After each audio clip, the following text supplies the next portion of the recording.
देखा था ना आपने। अरे पुलिस तो छोड़िए, पानी बरसाने वाली गाड़ी थी, आंसू गोला छोड़ने वाली गाड़ी थी, रबर गोली छोड़ने वाली गाड़ी थी, अग्निशमक की गाड़ियां थी, जैसे मानो किसी आतंकवादी से लड़ाई में आए हैं। इतने बेशरम, इतने निर्लज्ज हो चुकी है आज यह सिस्टम।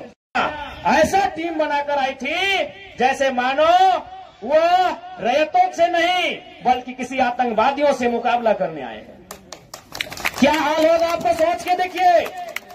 एक विधायक है हम, ठीक है, हमारे समर्थकों ने गलत किया था, सही किया था, वो अलग विषय है, लेकिन प्रशासन का ये रूप, ये कौन सा संवैधानिक तरीका है भाई। एक महज मामूली क्वार्टर का विषय था। ऐसे ऐसे क्वार्टर धनबाद बोकारो में गिनेंगे तो शायद 1 लाख के आसपास होगा, 1 लाख आसपास होगा। एक मामूली क्वार्टर के लिए जो प्रशासन ने अपना एक घृणित चेहरा दिखाया, बिल्कुल ये घृणित चेहरा था प्रशासन का, ये नफरती चेहरा था प्रशासन का, ये असंवैधानिक अमानवीय चेहरा था प्रशासन का। एक विधायक के साथ जब वो इस प्रकार का व्यवहार कर सकते हैं तो सोचिए आम ग्रामीण रैयत विस्थापितों का क्या हश्र होगा आने वाले सालों में। इसलिए आज मैं तमाम रैयतों से, जिन्होंने किसी परियोजना में, किसी कल कारखाने में कि डीवीसी की परियोजना हो या सीसीएल पीसीसीएल की परियोजना हो, जिन्होंने अपनी जमीन देने का काम किया है, आज उन्हें एक मंच में आने की आवश्यकता है। मैं आपसे यह आह्वान करने आया हूं। आज मैं एक विधायक हूं, एक 30 साल का युवा, एक सुनहरा सपना, एक सुनहरी जिंदगी हमारे सामने, लेकिन आज उस जिंदगी को ठोकर मार के हम कांटों की ताज को स्वीकार करते हैं। उस सुनहरी, उस मखमली जीवन को हम ठोकर मार के कांटों के रास्ते को चुन रहे हैं, जबकि आपको भी मालूम है हम माननीय हैं, फूलों का बिस्तर हमारा स्वागत करने के लिए तैयार है, लेकिन हम कांटों की राह चल रहे हैं। आज प्रत्येक दिन दर्जनों ठेकेदारों का फोन आता है, बैठेंगे विधायक जी, दर्जनों वीआईपी लोगों का फोन आता है, 2 मिनट बैठिए विधायक जी। और आपको भी मालूम है उनके साथ बैठेंगे तो क्या डील होगा, आपको भी मालूम है। करोड़ों में ना सही लाखों में तो डील जरूर होगा। यानी एक मखमली बिस्तर को हम ठोकर मार के कांटों के साथ चल रहे हैं। किसके लिए? झारखंड की वंचित आवाम के लिए हम चल रहे हैं। आज क्या कमी होगी, एक माननीय को क्या कमी हो सकती है भाई? हमें आवास मिलेगा, गाड़ी की सुविधा मिलेगी, टीए मिलेगा, हर प्रकार की सुविधा मिलेगी, भत्ता मिलेगा, हवाई यात्रा मिलेगा, रेलवे की यात्रा मिलेगी और लाखों रुपए की सैलरी मिलेगी। दरकिनार करते उस ऐशो आराम के जीवन को ठोकर मारते हुए हम आपके बीच विधायकी के साथ साथ अपनी जान को हथेली में लेके घूम रहे हैं। बताइए तो झारखंड के इतिहास में ऐसे आज के इस दौर में एक भी विधायक का नाम बताइए। अरे विधायकी तो छोड़िए, हम अपने जान को हथेली में लेके घूम रहे हैं। जिस दिन 2 बजे रात को हम बेरमो में आए, हमारी गाड़ी में हमारा एक भी अंगरक्षक नहीं था।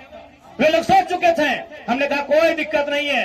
हमने केवल ड्राइवर को फोन किया, वो भी अपने ससुराल में थे, क्योंकि आपको भी मालूम है मेरे घर में इतना जगह नहीं है कि हम 4 लोगों को ठहरने के लिए बोल सके। बगल में हमारे एक मित्र का घर है, वहीं रात रहने के लिए हम जाते हैं, वो विधायक है। हमने तुरंत कहा कि अगर हम अपने अंगरक्षक को लेने के लिए जाएंगे तो शायद 10 से 15 मिनट का लेट होगा, उतना देर में हम कम से कम डुबरी की दूरी पार कर जाएंगे। 20 किलोमीटर हम 15 मिनट में सफर कर जाएंगे, इसलिए अंगरक्षक को सोने दीजिए, हम अकेले आएंगे। हम अपने जान को, अपने जीवन को हथेली में रख के चल रहे हैं। किस लिए? ताकि आज झारखंड की शोषित वंचित जनता को न्याय मिल सके। तो आप इतना तो कर सकते हैं, एक 30 साल का लड़का अपने आराम के जीवन को छोड़कर, ऐसो आराम को छोड़कर आज आपके लिए कांटों के रास्ते में चलने के लिए तैयार है। आप कम से कम ये जो 15, 16, 50, 60 समितियां बना के रखे हैं विस्थापन के नाम में, क्या एक नहीं कर सकते हैं? आप जिस दिन एक करेंगे इनको यहां से उखाड़ के फेंक देंगे। अब दीजिए, आज बीएसएल में भी हम जाते हैं, वहां 52 समितियां हैं। विस्थापन मोर्चा, विस्थापन क्रांतिकारी मोर्चा, विस्थापन उल गुलान मोर्चा, तो विस्थापन इनकलाब मोर्चा, 52 से 50 समितियां हैं। आप अपने आप को एक कीजिए, आज अपने निजी स्वार्थ का त्याग कीजिए, आज अपने मन के मतभेद को त्याग कीजिए, क्योंकि आज अगर नहीं समझे तो याद रखिएगा आने वाले 20 सालों में, अरे आज तो कम से कम आपके हिस्से की बात कोई कर पा रहा है, आपकी हक की बात कोई बोल पा रहा है, आने वाले दिन अगर बोलेंगे ना तो शायद आपकी जबान काट ली जाएगी, बिल्कुल काट ली जाएगी। ये कौन सा रूप था? आप ही बताइए, कौन सा रूप था प्रशासन का?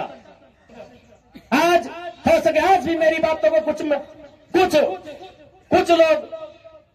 तोड़ मोड़ के प्रस्तुत करेंगे कि विधायक के बोल सुनिए। अरे उनको नहीं मालूम है विस्थापन का दर्द क्या होता है। अगर वे विस्थापन को अध्ययन कर लेते तो शायद ये बोली बोलने का अवसर नहीं देखते। इसलिए आज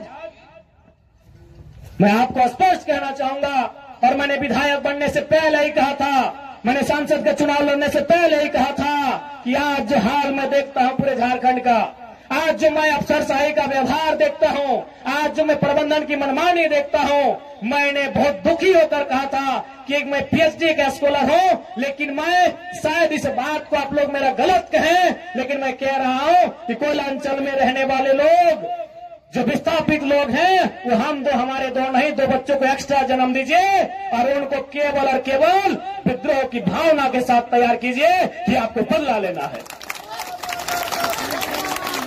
बिल्कुल इस मेरी बात से बहुत सारे लोगों की आपत्ति होगी कि माननीय कैसा बोल रहे हैं, लेकिन उनको क्या मालूम कि जिस जमीन को हमारे बाप दादा ने 1970 में दिया है, हमारे बाबूजी मर गए, लेकिन आप भी जवान बेटा वो बुढ़ापे की ओर चला गया है, लेकिन इंसाफ नहीं मिल पाया है। और ये तो गनीमत है। झारखंड के किसान भोले भाले हैं, झारखंड के किसान सरल हैं, झारखंड के किसान सीधे साधे हैं कि आज 1970 की लड़ाई को घिस घिस कर अपने जीवन को, अपने खून को गला गला कर लड़ रहे हैं। अरे ये बंगाल याद होगा तो 1964-65 का दौर था। एक दिन पहले कुछ जमींदारों ने, कुछ सामंतवादियों ने एक किसान को मारा था, उन्होंने नक्सलवादी और नक्सलवादी जैसे घटना को अंजाम दे दिया था। एक दिन पहले ये तो झारखंड के किसान हैं कि 70 साल से बर्दाश्त कर लिए, बंगाल के किसानों ने एक दिन बर्दाश्त नहीं किया था।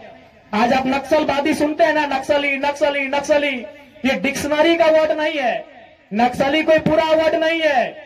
नक्सली बुरा हो सकता है, नक्सली वर्ड बुरा वर्ड नहीं है।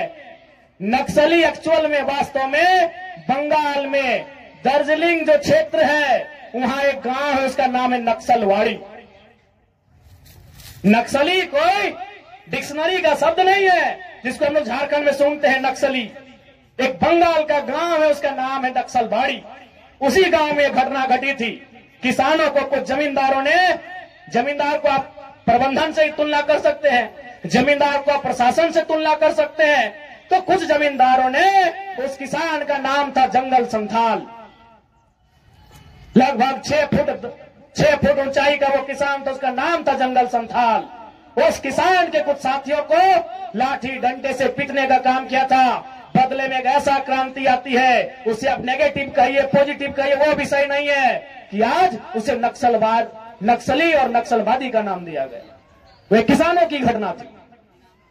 अरे उसकी तुलना में तो झारखंड के लोग सीधे साधे भोले भाले लोग हैं। आज 70 साल से पीस रहे हैं, आज 70 साल से घिस रहे हैं। आज कई पीढ़ियां बर्बाद हो गई। आंखों के सामने बूढ़ी माँ इलाज के अभाव में तड़प तड़प के मर गई।